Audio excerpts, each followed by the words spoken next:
What's up, everyone, and welcome to another episode of the I'll Try That podcast. I am very excited about this episode. Oh, as are we all. As are we all. And we all are Matthew Barber. Hello. And Richard Trabwell. Good day. He's travelling around the world. What part of the world are you in now? This week, it's Australia this week. I was really hoping for something in a different language. Yeah. Fine. Couldn't even manage it. Bonjour. No, we won't. He's not in France yet. He's just travelling around the world. It takes some time. Yeah. So we'll check in next week with him. See where you are next week. See where we're going. So this week we are talking about the Kernel Brewery in London, which is very close to my heart, as in quite literally in location, but also because it's a phenomenal brewer. And I can't wait to tell all about everything that I know about it and hear what the boys have to think about their beers. Because am I right in saying, boys, is the first time you're trying beers from the Kernel Brewery? No. I think we had it. I think we, yeah. The beer festival. Beer festival, yeah. There you go, of course. Right, so without further ado, I'll stop fangirling and I'll give it to Matt Barber for the hot topic. You'll give it to me, will you? Crumbs. I'll hand over the mic. Yeah. That's a better way to put it, I would say. So I'm a member of CAMRA now. Ooh. We talked about this, didn't we? Yeah. I really have hands up, I really have not made the most of it so far since my membership started in July. I need to get some more of these places and some more of the festivals because there's a lot on offer.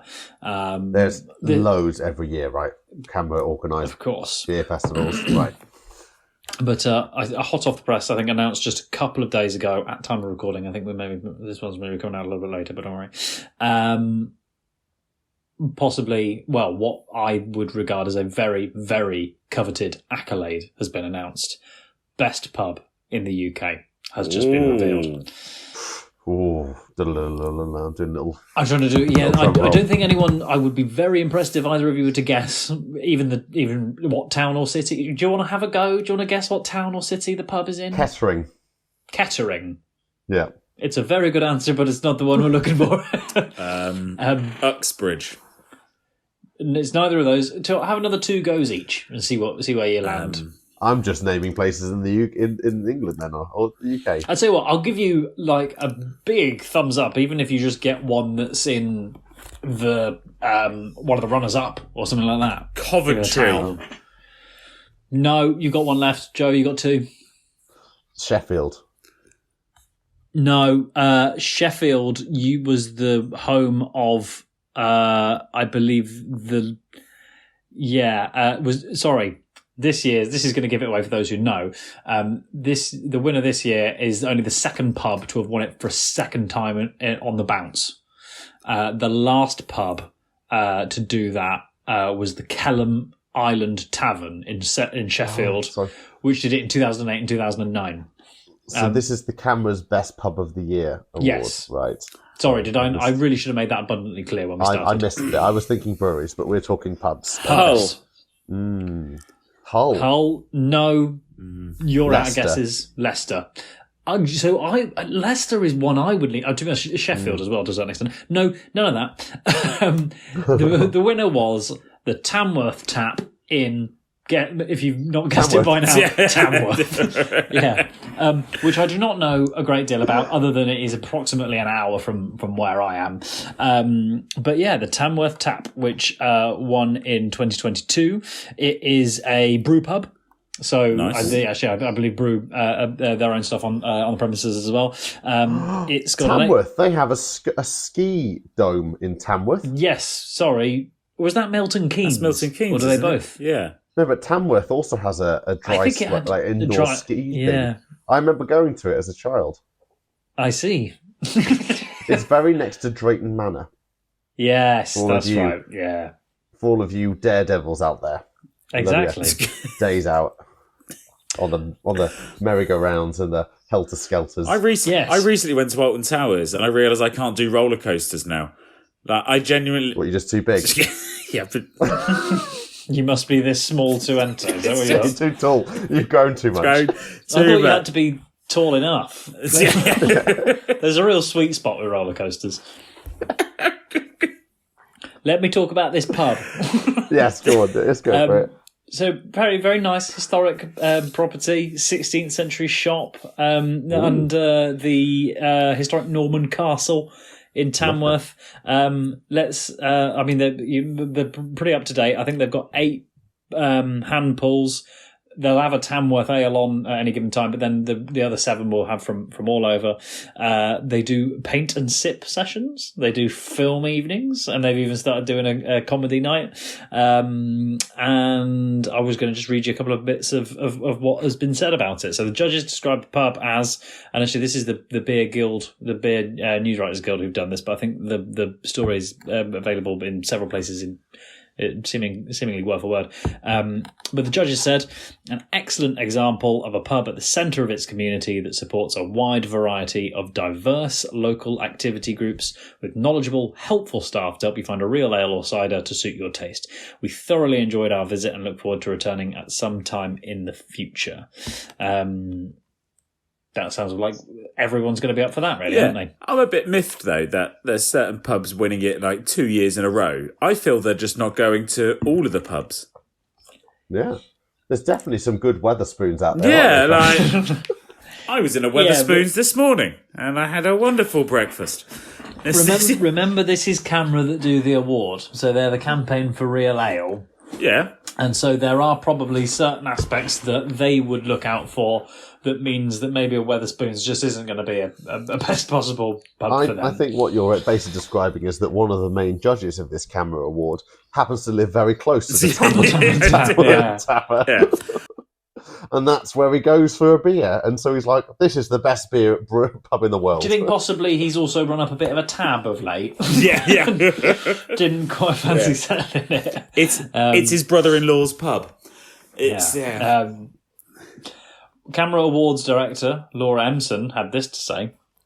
The Tamworth Tap should be incredibly proud of this feat. To be named the best pub in the UK 2 times on the trot is a remarkable achievement. The pub encapsulates everything that CAMRA aims to promote and protect, and each member of the team deserves the recognition twice over.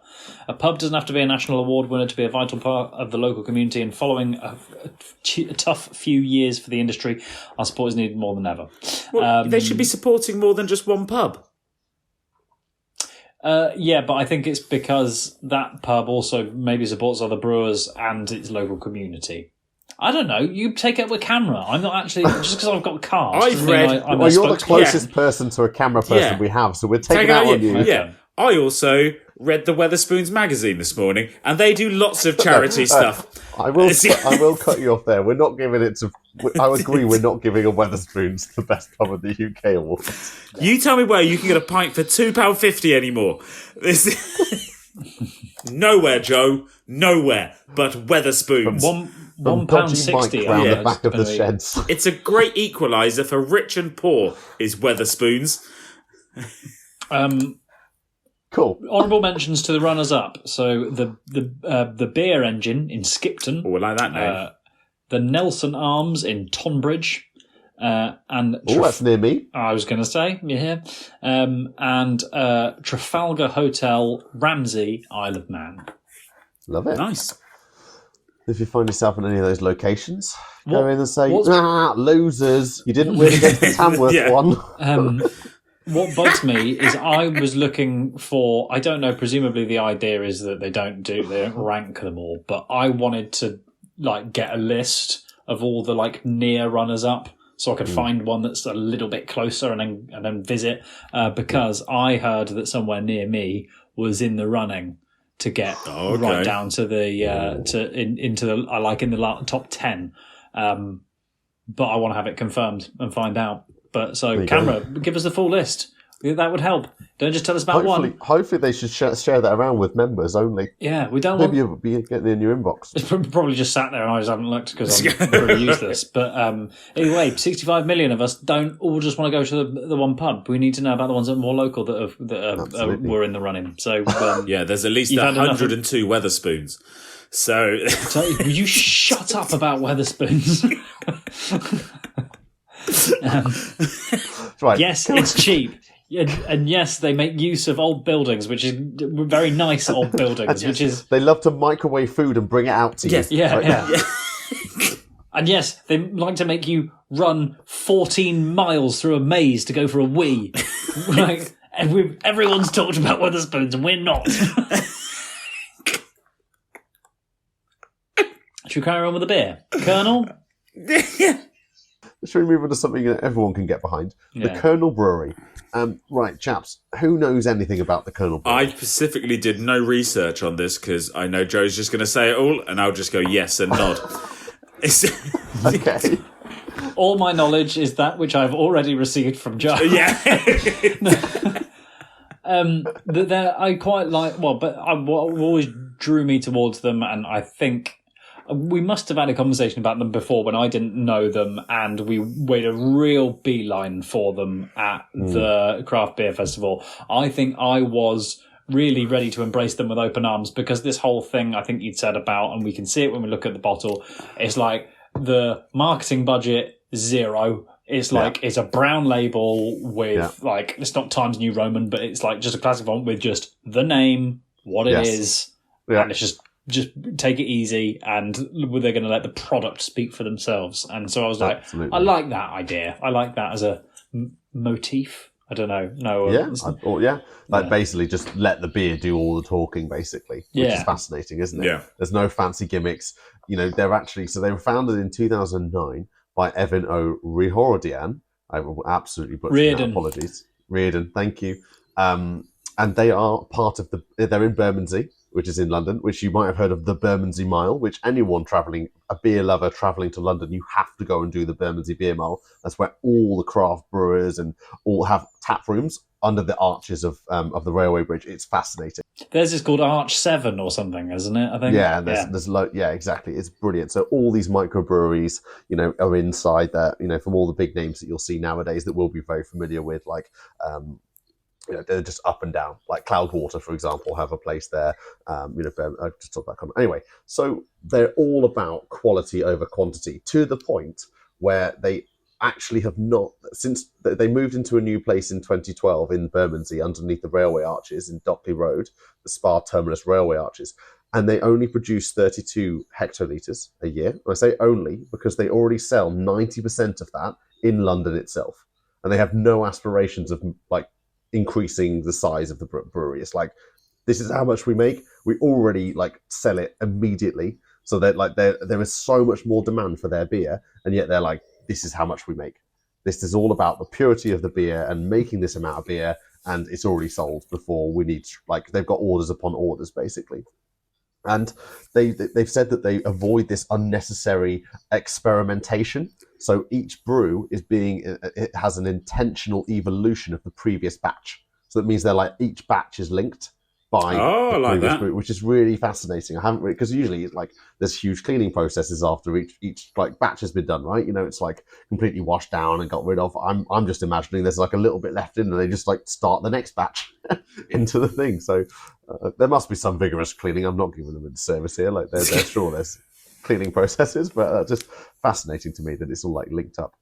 But yeah, I mean, God, it's just, as you said, Matt, it's kind of goes under the radar. It's a bit of a cult classic, cult following in London and in the craft beer scene, because if you get your hands on it, the beer is just phenomenal. I think actually what sparked our initial conversation with it was when we were trying a table beer, and I think you told us a story about maybe trying their table beer in Arches and Bermondsey. Yeah, exactly. And I think that sort of just finding out about who they are and what they did really took my fancy. And then I think I actually tried their sour at the Craft Beer Festival, and for a genre of beer that I don't really get on with, I actually enjoyed theirs.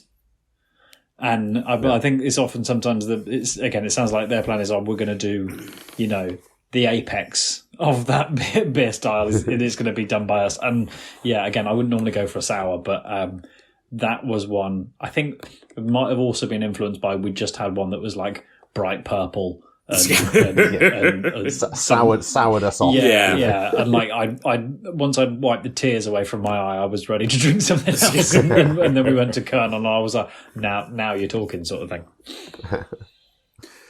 No, so I was thinking today, just going back to their marketing, I'm a big fan of a kind of like a neutral, basic label sort of thing on a beer, and I'm loving this with they've just got the name, the type of beer it is, and what hops they've used just stamped on the front, which I think is great. Yeah. Is there a name for the that type of paper? For me, it's like what old parcels were wrapped up. Yeah, I'd say parcel paper. Parcel paper. Right. Brown bag paper. Brown bag could be. Yeah. It's actually, I think they've got like kegs or like casks on their website that are kind of like in this brown thing. Maybe it's like in memory of that, but yeah, it is. It feels like that brown paper bag, kind of like material, doesn't it? And even like on their website, they've got like, it's very minimalist. Like if you were to go through it and even like about our beers, it's like, these aren't tasting notes. There's just a bit about the character, history and creation of our beers. And then they go into quite a lot of good detail that like, if you like your beers and you quite like nerding out on like about a beer, it'll tickle your fancy basically. So this pale ale being this 5 to 6, it's a 5 to 6% ABV because each batch is slightly different. So that's the sign of a crafty artisanal brewer that doesn't really know. They give a range to the ABV, which is quite fascinating.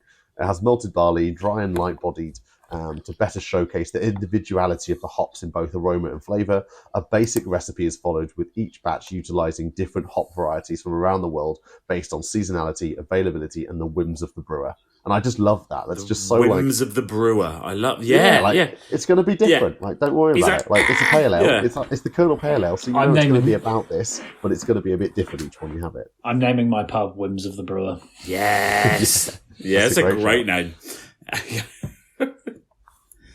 If any of us were actually a brewer, that would be a great podcast name. We'll get there. Whims of the Brewer will stock Black Dog Brewery beers. I'm not drinking this one, so tell me about it. Or are you drinking it? It's delicious. Looks good. I've got from memory, because this one is, again, like our last episode of Linderboom, we have gone over a sell-by date on this one, but this one I'm more than happy of trying because I remember narrowly over. Yeah, it is gorgeous. Their pale ale with Chinook hops, this is the one we're having, is phenomenal. Again, you can't get it now. Like it's out of season. They'll have got new hop variety version of their pale ale now that you can go and get. But this was absolutely delicious, if I remember correctly. I've just committed, even though it is past the sell-by date, because I'm pretty hardcore. And it is you can see it is a fantastic colour, and it is absolutely spot on. It's lovely. It's hazy. It's got a full-bodied flavour. You can really packs a punch when you're sipping it. Yeah, Joe. You know what, Joe? You were right to rave about them. I'll give them that. Yeah. Well, we'll do it next time you guys are down in London. We'll go to the Bermondsey. We'll go to the tap room, the 7 tap room, which is their their space. We'll go and actually get it fresh from the taps there, because that'll be your next level. Incredible. And actually just sit on a very. I'm expecting it to be. I haven't been myself, but I'm expecting it to be like a real minimalist outfit. When you go in there, none of this fancy decor. It's just like here's some stools, some chairs, maybe a cask barrel that you can sit next to and put your beer on, and then go get your pint from the taps. It's 100% going to have shipping pallet furniture. Yes. I can see that. And all the staff are going to be well hipster. Yeah. No, you are allowed to say that. I was going. I remember reading something about a faux pas of assuming that people who are into craft beers are hipsters. That's not true, Richard. And you're not. All sorts of people can be into craft beers. I know what you mean, though. Yeah. One of them's going to have long hair. I reckon they all look like you, mate. That's a nice compliment to both of you. Yeah. There you go. And there's a wide variety of beers that they do. It's not just this pale ale, of course. We do IPAs all the way through to traditional London porters and things. Foda beer, dry stouts, table beers we talked about in abundance, an Indian double porter. That sounds interesting. An Imperial Brown Stout from London 1856. That's obviously a traditional stylings. Dunkels, Baltic Porters, you name it, they'll have done a version of it as well. So, yeah, definitely hits your craft beer credential. They are still independent as well. Excellent. So there you go, hitting all the things.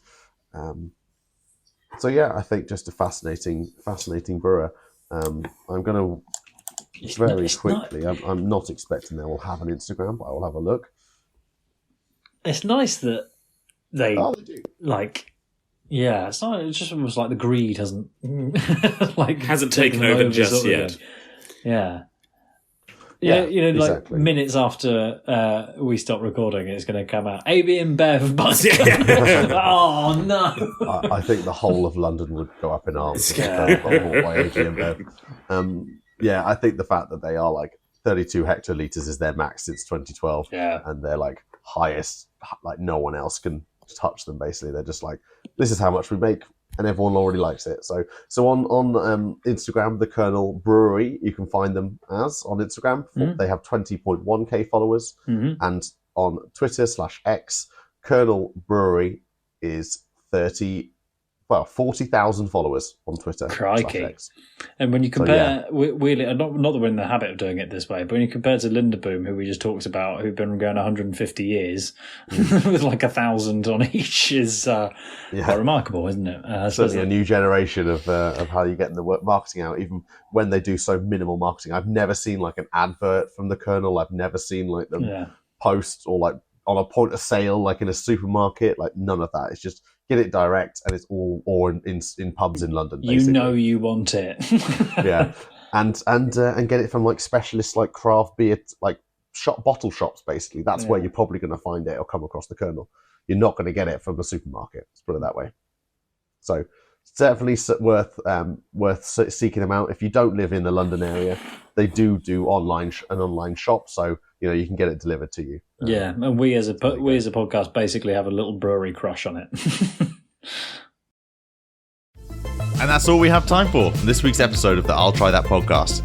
And so from me, Joe, Rich, Barbara, and Simo, goodbye. And don't forget to follow us on Instagram, Twitter, I'll try that podcast.com, and watch us on YouTube. Goodbye now.